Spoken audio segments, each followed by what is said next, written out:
Hello everyone. Welcome to Math Nut. Now no more fear of math. अब math से marks कम नहीं। तो गाइस इसी लाइन के साथ हमें डेली क्लास की शुरुआत करनी है और इसी लाइन के साथ हम डेली क्लास की शुरुआत करते हुए हैं।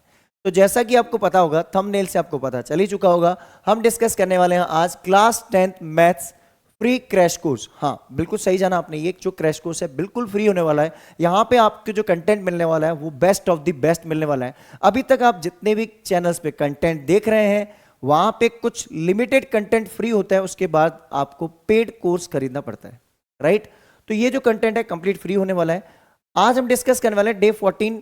डे 14 मींस डे 1 से डे 13 तक अगर आपने क्रैश कोर्स नहीं देखा है तो उसका लिंक हम डिस्क्रिप्शन बॉक्स में दे देंगे, आप उसे देखना ना भूलें, क्योंकि वो जो हमारा कंटेंट है आप कंप्लीट कंटेंट देखना इसका क्रैश कोर्स का। हमारी गारंटी आप 80 और 80 मार्क्स इजीली स्कोर कर सकते हैं। अगर आप पासिंग के लिए स्ट्रगल कर रहे हैं तो इजीली पास हो सकते हैं, और अगर आप मिडिल स्कोर पे चल रहे हैं तो आप बहुत अच्छे मार्क्स स्कोर कर सकते हैं, ठीक है। तो यहां हम डिस्कस करने वाले हैं आज chapter number 6 triangles case based studies. इस चैप्टर के हम एमसीक्यूज डे 13 में डिस्कस कर चुके हैं। आज हम डिस्कस करने वाले हैं case based studies of chapter number 6। तो चलिए डिस्कस करते हैं बिना टाइम वेस्ट किए। तब तक एक काम कीजिए, आप जल्दी से चैनल को लाइक शेयर और सब्सक्राइब कर लीजिए, ठीक है। तो हम देखने वाले हैं आज फर्स्ट केस स्टडी। जो हमारी फर्स्ट केस स्टडी है इसमें हम देखें तो ट्राइंगल में जो केस स्टडी है वो या तो आपको बीपीटी के फॉर्म में मिलेगी या सिमिलरिटी के फॉर्म में मिलेगी, राइट। तो अगर हम देखें तो हमारे पास यहाँ पे क्या दे रखा है, in the given figure below folding table is given shown. एक फोल्डिंग टेबल है हमारे पास, वो दे रखी है। आगे क्या दे रखा है, legs of the table are corresponding by the lines joining A B and C D. ये इसकी लेग्स हैं जो इसको नाम दे दिया ए बी और सी डी, फिगर बना के दिया है हमें। Intersecting at O join A C and B D, बहुत अच्छी बात है। Considering the table top is parallel to the ground, हमें दे रखा है, देखो ध्यान रखना, गिवन हमारे पास एक चीज है जो कि बहुत इंपॉर्टेंट है, top is parallel to bottom, parallel, AC is parallel to BD। ये चीज हमें दे रखी है और इसका बहुत ज्यादा इंपॉर्टेंस है, ध्यान रखें इस चीज को। AC जो है वो पैरेलल टू BD है, चलो अच्छी बात है। आगे देखते हैं हम। आगे अगर हम देखें तो हमसे पूछा जा रहा है टू प्रूव, हम फर्स्ट पार्ट सॉल्व कर रहे हैं। टू प्रूव, देखो सिमिलरिटी फॉलो होने वाली है क्योंकि रेशियो ऑफ साइड हमें नहीं दे रखा है, लाइंस पैरेलल दे दी, वो ट्राइंगल नहीं बन रहा है। एक ट्राइंगल के अंदर लाइन पैरेलल नहीं है, दो ट्राइंगल है तो सिमिलरिटी लगेगी। अब कौन से दो ट्राइंगल सिमिलर करवा रहे हैं हमसे, टू प्रूव। देखो हम फर्स्ट पार्ट यहां सॉल्व कर रहे हैं और सेकंड पार्ट बाय डिफॉल्ट इसका इक्वल हो जाएगा बाय CPST। तो फर्स्ट पार्ट देखते हैं, टू प्रूव क्या बोल रहे हैं, triangle OAC is similar to triangle OBD। देखो OAC को मुझे सिमिलर करना है OBD के, राइट। OAC जो है वो OBD के सिमिलर होगा। सिंपल सी चीज देखो आप, ये एंगल जो है वर्टिकली अपोजिट एंगल आपको दिख रहा होगा, नहीं दिख रहा है तो हम एक मार्किंग कर लेते हैं फिर से। देखो ये हमारे पास लाइन इसके पैरेलल है, ये ऑल्टरनेट इंटीरियर एंगल दिख रहा है आपको, लाइंस पैरेलल है तो, और ये वर्टिकली अपोजिट ले लेते हैं। चाहो तो आप दोनों ऑल्टरनेट इंटीरियर एंगल ले लो क्योंकि ए सिमिलरिटी चाहिए, या फिर एक वर्टिकली अपोजिट और एक ऑल्टरनेट इंटीरियर ले सकते हैं हम, ठीक है। तो चलिए इसमें हम क्या लिखेंगे, इसमें हम लिख लेंगे angle OAC equal to angle OBD alternate interior angle, ये लाइंस पैरेलल है। एंड दूसरा हमें पता चला angle AOC equal to BOD। देखो मैंने नेमिंग कैसे यूज की है, सेंट्रल वर्टेक्स, बीच वाली वर्टेक्स, जो ट्राइंगल का नाम दे रखा है उससे यूज करना है, AOC BOD, second first third, second first third. इसको हम क्या बोलेंगे, इसको हम बोल देंगे vertically opposite angle by AA।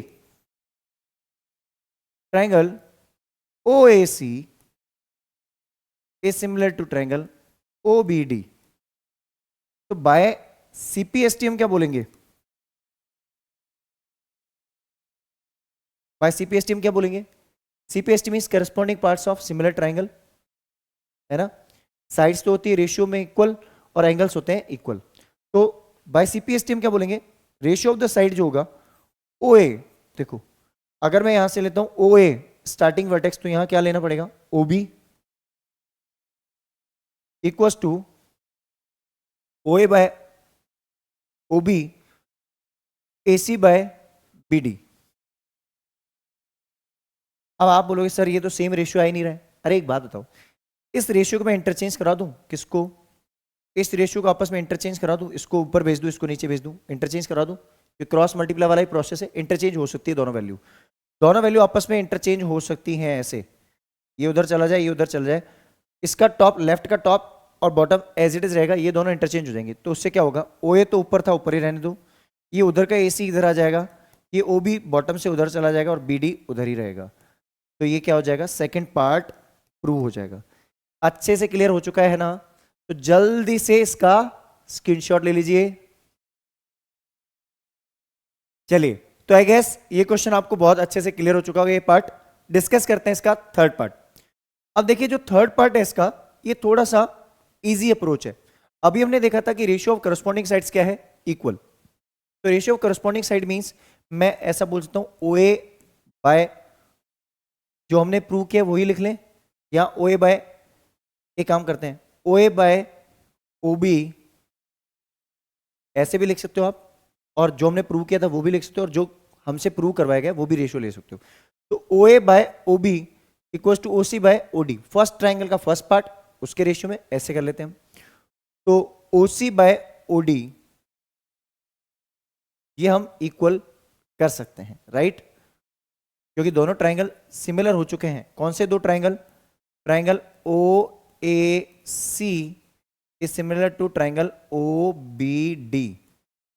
तो रेशियो ऑफ करस्पॉन्डिंग साइड में मैं ये भी तो ले सकता हूं, OA बाय OB और OC by OD, first third vertex, first और थर्ड वर्टेक्स, ऐसे ले लेते हैं, राइट, क्योंकि मुझे BD और AC वैल्यू पता नहीं है।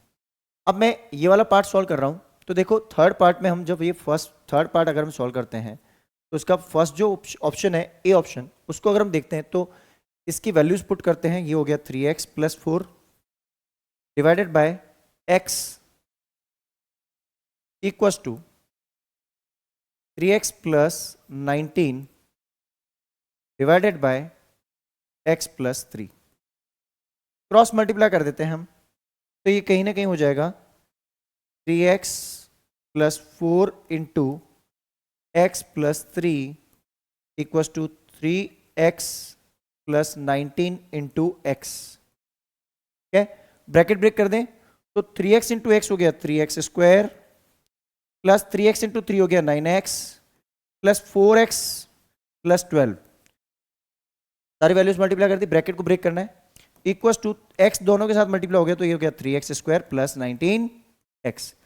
ये कैंसिल आउट हो गया हमारा, 3x स्क्वायर हो गया। अब एक काम करते हैं, इधर की वैल्यूज को अगर हम देखें तो यहाँ पे मेरे पास जो वैल्यूज हैं इसको हम सॉल्व करते हैं थोड़ा सा। तो हमने एक चीज नोट करी क्या, कि हमने देखा यहाँ पे 4x प्लस 9x 13x हो गया, 13x plus 12 equals to 19x, right, 13x plus 12 equals to 19x। अब ये 19x में 13x को सब्ट्रैक्ट कराते हैं, तो 12 equals to 19x minus 13x, ये हो जाएगा 6x इक्वल्स टू 12, x हो जाएगा 12 by 6, that gives you 2। x की वैल्यू कितनी हो गई, 2। x हमारे पास आ चुका है 2, राइट। अब इस x की हेल्प से हमें फर्स्ट ऑप्शन तो हो चुका है क्लियर। अगर आपको ऑप्शन बी पूछा जाता है तो मेरा सजेशन है मत यूज करना, लेकिन इन केस आपसे पूछ लिया जाता है तो आपको पता होगा, यहां पे देखो ये हमारे पास AC बाय BD का रेशियो यहां से आ रहा है, राइट। तो हमसे यहां पे जो रेशियो पूछा गया वो पूछा गया BD बाय AC। तो AC बाय BD का रेशियो हमने क्या बोला था, OA बाय OB। तो BD बाय AC का रेशियो क्या हो गया, इसका रेशियो उल्टा ले लेंगे, OB by OA equal to BD by AC। तो यहां देखो, अगर मैं इस पार्ट को देखूं, बी पार्ट इसका लास्ट वाला, तो OB बाय OA मुझे अगर लेना है BD by AC, BD by AC find करना है, तो अगर मैं इसका BD ले रहा हूं, इसका AC ले रहा हूं, तो यहां पे BD upon AC equal to OB by OA ले लो, OB बाय OA। अब एक बात बताओ, BD बाय AC आप निकाल ही नहीं सकते हो, मतलब आप वैल्यू रख सकते हो खुद से, नहीं रख सकते हो, ये और वाला ऑप्शन है, ध्यान रखना। आप वैल्यू रख नहीं सकते खुद से, लेकिन OB की वैल्यू आपको पता है कितनी है, x, और OA की वैल्यू पता है कितनी, 3x + 4। लेकिन आपको वैल्यू फाइंड करनी है, इसका मतलब आपको x पुट करना पड़ेगा। x पुट करते हैं हम, कैसे पुट करेंगे, देखो x की वैल्यू कितनी आई हमारी 2, 2/3 × 2 + 4, तो इसका मतलब हो गया ये कहीं ना कहीं 2/6 + 4 10, दैट गिव्स यू 1/5। अच्छे से क्लियर है ना, समझ में आ गया? जल्दी से इसका स्क्रीनशॉट ले लीजिए। चलिए, तो आई गेस ये केस स्टडी आपको बहुत ही अच्छे से क्लियर हो चुकी होगी। डिस्कस करते हैं next question of the day. Next जो क्वेश्चन होने वाला है, ये बहुत ही आसान क्वेश्चन होने वाला है, इजी होने वाला है, तो अच्छे से समझते हैं क्या कहना चाह रहा है। फर्स्ट जो पार्ट हमारा देखा जाए, observe the following figure given below carefully and answer the following questions. ये हमारे पास जो फिगर्स दे रखे हैं, इनको हमें अच्छे से स्टडी करना है और आंसर्स देने हैं। बहुत अच्छी बात है सर। पहला क्वेश्चन हमसे पूछा जा रहा है, name the figures where in two figures are similar. देखो कौन से ऐसे फिगर्स हैं जिस जो सिमिलर हैं। तो सिमिलरिटी के लिए पहली चीज क्या होती है, दो ट्राइंगल्स में एंगल्स इक्वल होने चाहिए, उसकी ratio of the corresponding side equal होना चाहिए।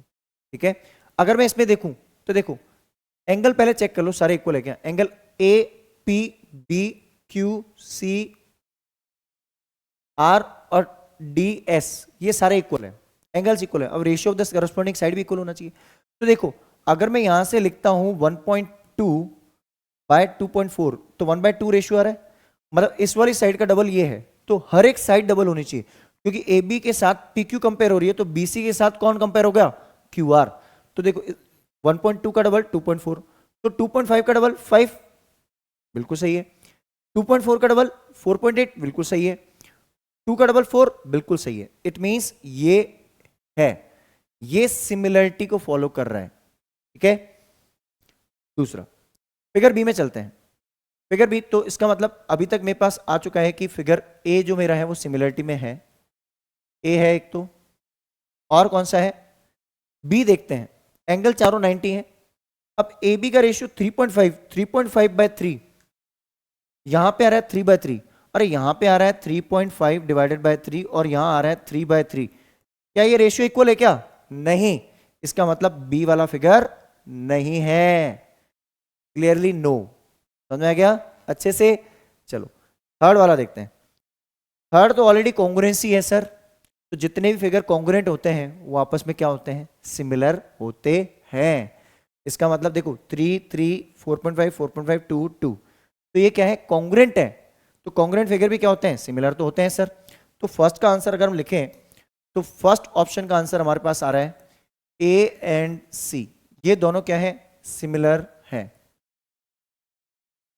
क्योंकि जितने भी कॉन्ग्रुएंट फिगर होते हैं वो सिमिलर होते हैं, क्योंकि रेशियो ऑफ करस्पॉन्डिंग साइड तीनों इक्वल हो गए, तो S S S similarity follow हो गई। क्योंकि सी ऑप्शन में कौन सी सिमिलरिटी हुई, एस एस एस, क्योंकि तीनों रेशियो हो गए 1/1 1/1 1/1। ठीक है, चलो अब डिस्कस करते हैं इसका सेकंड पार्ट। सेकंड पार्ट अगर हम देखें, तो सेकंड पार्ट में बोल रहा है कि कौन से दो फिगर्स हैं जो कि कॉन्ग्रुएंट है, तो only option C. Congruent means angle भी सेम और साइड भी एग्जैक्टली सेम होनी चाहिए, measurement of the side should be same, same figure and same size, their size is same, यही कॉन्सेप्ट होता है ना। तो जल्दी से इसका स्क्रीनशॉट ले लीजिए। चलिए, तो आई गेस ये लैंग्वेज बेस्ड क्वेश्चन आपको इजी लग रहा होगा, बहुत आसान भी है। डिस्कस करते हैं इसका नेक्स्ट पार्ट। देखो नेक्स्ट पार्ट जो है थोड़ा सा लैंग्वेज बेस्ड क्वेश्चन है। ये बोल रहा है फर्स्ट पार्ट जो है, prove that two triangles are congruent and also similar but not converse. Converse means उसका उल्टा सही नहीं होता। देखो अगर मैं बात करूं, दो ट्राइंगल्स अगर मेरे पास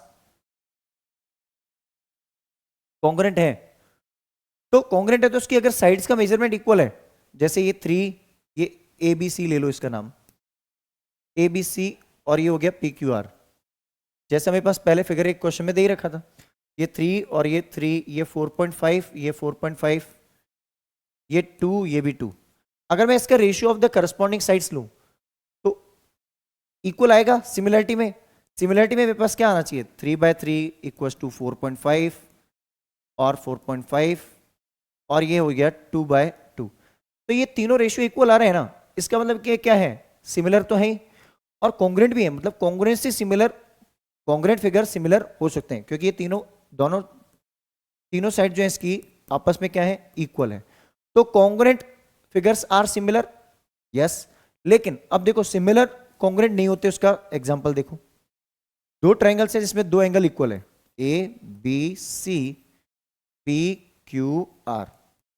मैं इसको थोड़ा सा लार्ज कर लेता हूं क्योंकि एंगल बड़े ट्रायंगल में भी तो होते हैं इक्वल। मान लो ये एंगल है मेरा 50 डिग्री और ये भी है 50 डिग्री, ये है 60 डिग्री और ये भी है 60 डिग्री। अब दोनों ट्रायंगल क्या है, सिमिलर बाय ए। लेकिन क्या दोनों की साइड्स इक्वल है क्या? नहीं सर, क्योंकि इसकी साइड जो है रेशियो में इक्वल है। रेशियोज मींस मान लो इसकी साइड का मेजरमेंट 2 है और ये 4 है, ये 3 है और ये 6 है, ऐसा। तो साइड इक्वल हुई क्या? नहीं हुई। तो यही हमें लैंग्वेज लिखनी पड़ेगी। By using these two examples we can clearly see that congruent figures are similar but similar figures are not congruent. अब इसी का ही और वाला ऑप्शन देख लो, और ऑप्शन मतलब बी वाला। हमने ये ऑप्शन कर लिया। अब जो बी ऑप्शन है थोड़ा सा इजी है। कैसे है इजी, समझ लो। What more is needed, least needed for two similar triangles to be congruent. दो सिमिलर ट्रायंगल को कॉन्ग्रेंट बनाने के लिए क्या चीज इंपॉर्टेंट होती है? एक बात बताओ, दो ट्रायंगल सिमिलर और कॉन्ग्रेंट में देखो एंगल का कॉन्सेप्ट तो दोनों में ही होता है, लेकिन इसमें होता है रेशियो। सिमिलरिटी में होता है ratio of side is equal, but कॉन्ग्रेंसी बोलती है साइड भी इक्वल होनी चाहिए। तो इट मींस हम क्या बोलेंगे, sides, corresponding sides should be equal instead of ratio of sides are equal, there should be corresponding sides should be equal. Corresponding sides must be equal. अगर करस्पॉन्डिंग साइड्स इसकी equal हो गई ना, तो देखो एंगल तो हम वैसे कंपेयर करते हैं सिमिलरिटी में। अगर वो साइड इक्वल हो जाए, मान लो ये मैंने जो 2 और 4 लिखा है, ये अगर 2 2 हो जाता और 3 और 6 लिखा है, ये दोनों 3 3 हो जाते, तो एंगल तो पहले भी कंपेयर कर रहे थे हम। तो इसका मतलब करस्पॉन्डिंग साइड्स क्या हो जाती, इक्वल। जैसे ही करस्पॉन्डिंग साइड्स रेशियो से इक्वल में कन्वर्ट हो गई, मींस कॉन्ग्रुएंसी फॉलो हो चुकी है। तो समझ में आ चुका होगा आई गेस। तो जल्दी से इसका स्क्रीनशॉट ले लीजिए। चलिए, तो ये जो दोनों केस स्टडी अभी आपने देखी थी, ये स्टैंडर्ड और बेसिक मैथ्स दोनों के लिए ही इक्वली इंपॉर्टेंट है। ऐसा देखा गया अभी तक स्टैंडर्ड मैथ्स में केस स्टडी पूछी नहीं गई है, फ्यूचर में पूछी जा सकती है। ये दोनों केस स्टडी बेसिक पेपर के सेट में पूछी जा चुकी है, तो कहीं ना कहीं आपको एक आइडिया लग चुका होगा कैसे क्वेश्चंस पूछे जा सकते हैं। बस आपको एक ही काम करना है, math nerd now no more fear of math. अब मैथ से मार्क्स कम नहीं, ये लाइन याद रखनी है। और इस चैनल को जितना ज्यादा आप लाइक शेयर और सब्सक्राइब कर सकते हैं, जल्दी से इस चैनल को लाइक शेयर और सब्सक्राइब करें। और मिलते हैं हम किसी और वीडियो के साथ। Till the time, have a great day.